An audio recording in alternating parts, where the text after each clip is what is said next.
আজকে বানিয়ে ফেলেছি নিরামিষ পকোড়া সোয়াবিনের। কিন্তু আপনারা দেখুন কিভাবে বানালাম। টেস্টি এই পকোড়া রেসিপিটা ভালো লাগলে লাইক শেয়ার কমেন্ট করতে কিন্তু ভুলো না। চ্যানেলে নতুন হলে চ্যানেলটা অবশ্যই সাবস্ক্রাইব করে দিয়ে আমার পাশেই থাকবে। চিকেন পকোড়া তো আমরা অনেকেই খাই, কিন্তু আজকে আমি বানাবো সোয়াবিনের পকোড়া, কিন্তু নিরামিষ। আজকে যেহেতু নিরামিষ বার, আজকে আমাদের মাছ মাংস খাই না, কিন্তু আমি আজকে সহজভাবে আপনাদেরকে দেখিয়ে দেবো কীভাবে বানাতে হয় নিরামিষই সোয়াবিনের পকোড়া। নমস্কার বন্ধুরা, রূপার রান্নাঘর উইথ ভিলেজ ফুডের তরফে আপনাদের সকলকে রইল অনেক অনেক স্বাগত। বন্ধুরা, এখন যেখান থেকে ভিডিওটা দেখছো তাদের সকলকে রইল অনেক ভালোবাসা, বড়দের রইল আমার অনেক অনেক প্রণাম। আমি এখানে সোয়াবিন নিয়েছি, আর সোয়াবিনগুলো কিন্তু আমি জলেতে দিয়ে মিনিট 2 মতো সিদ্ধ করে নিয়েছি। খুব বেশি সিদ্ধ করিনি, দেখুন। সিদ্ধ করে কিন্তু জলগুলো চিপে ফেলে দিয়েছি খুব ভালোভাবে ধুয়ে। আমি যেহেতু নিরামিষ বানাবো, তার জন্য ডিম, পেঁয়াজ, রসুনটা আমি এখানে দেবো না। আপনারা চাইলে ওটা দিয়েও করে নিতে পারবেন। প্রথমে দিয়ে দিচ্ছি আদা বাটা, লঙ্কার গুঁড়ো, জিরের গুঁড়ো, অল্প একটু ধনের গুঁড়ো, একটু লবণ, বেসন দিচ্ছি আমি 2 চামচ, কর্নফ্লাওয়ার দিচ্ছি আমি 2 চামচ, দিচ্ছি আমি সাদা তিল। ভালোভাবে মাখাবো।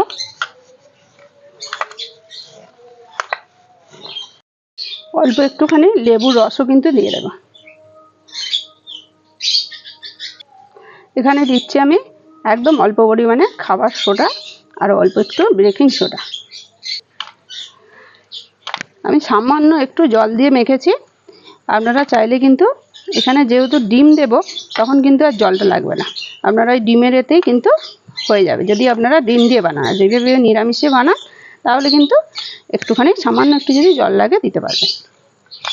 নিরামিষ পকোড়া হলে কি হবে, কিন্তু এই হিংটা দেওয়ার জন্যে এই পকোড়ার স্বাদটা কিন্তু অনেক গুণ বেড়ে যাবে। অল্প একটু হিংও দিয়ে দিলাম। এইভাবে আমি মিনিট 10 জন্য রেস্টে রেখে দেবো। 10 মিনিট বাদে ফিরে এসেছি, আবার একটু ভালোভাবে মাখিয়ে দিলাম। এদিকে কড়াইতে দিয়েছি সাদা তেল, তেল কিন্তু গরম হয়ে গেছে। এবার আমি দিয়ে দিচ্ছি পকোড়াগুলো।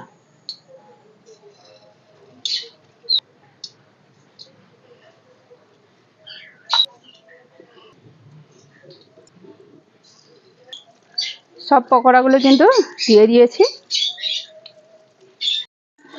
পকোড়াগুলো কিন্তু ভাজা হয়ে গেছে, দেখুন কত মচমচে হয়েছে। আর একটু সময় নিয়ে কিন্তু ভেজেছি, ভিতর থেকেও কিন্তু খুব সুন্দরভাবে হয়ে গেছে। এবার আমি তুলে নেব। পকোড়াগুলো আমি সাজিয়ে নিয়েছি, আর এখানে দিয়েছি কিন্তু একটু টমেটো সস। যে কোনো পকোড়ার সাথে সস কিন্তু খুব খেতে ভালো লাগে। এই সসের সাথে পকোড়া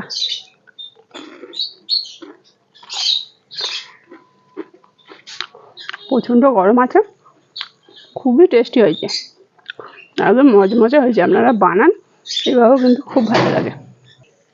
আর সাদা সাদা তিলগুলো কিন্তু দেখতেও ভালো লাগছে, আর মুখে পড়ছে বেশ ভালো লাগছে।